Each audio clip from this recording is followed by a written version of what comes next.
তোরে আমরা এমন ভাবে গ্রহণ করব যাতে তুই অনন্তকাল ধইরা আমাদের ক্ষুধার্ত আত্মার খাবার যোগান দিতে পারস। শাহাবুদ্দিন বুঝতে পারল তার শেষ সময় উপস্থিত। সে চোখ বন্ধ করে তার জীবনের শেষ মুহূর্তগুলোর জন্য অপেক্ষা করছে এবং সে ভাবছে এত লাশ যে বয়ে বেরিয়েছে, আজ তার নিজের লাশটাও বেওয়ারিশ হয়ে পড়ে থাকবে এই বিলে। কিন্তু মরণ খেকোড়া তাকে মারছে না। তারা সবাই হাঁটু গেড়ে বসে পড়েছে এবং তাদের মুখটা হাঁ করে দিল। তাদের প্রত্যেকের ভেতর থেকে একটা করে কদাকার প্রাণী বেরিয়ে আসছে এবং শাহাবুদ্দিনকে ঘিরে বৃত্তাকারে বসে পড়েছে।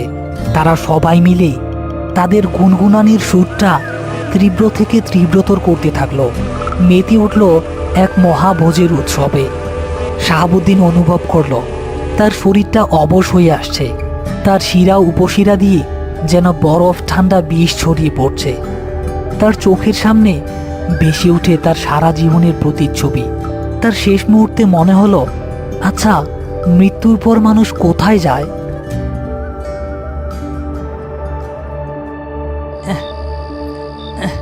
উফ, আর এক চুলো নাড়ানো যাইতেছে না।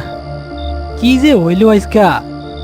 এমনি এই বিলের পাটটা ভালো না, তার উপর এই জায়গাতেই গাড়িটা কাদায় ডাবলো। এইদিকে তো সন্ধ্যা হইয়া আইলো। এইভাবে আর কতক্ষণ? দেও তো আশেপাশে কাউরে পাওয়া যায় কিনা সাহায্যের জন্য। যদি গাড়িটা তোলা যায়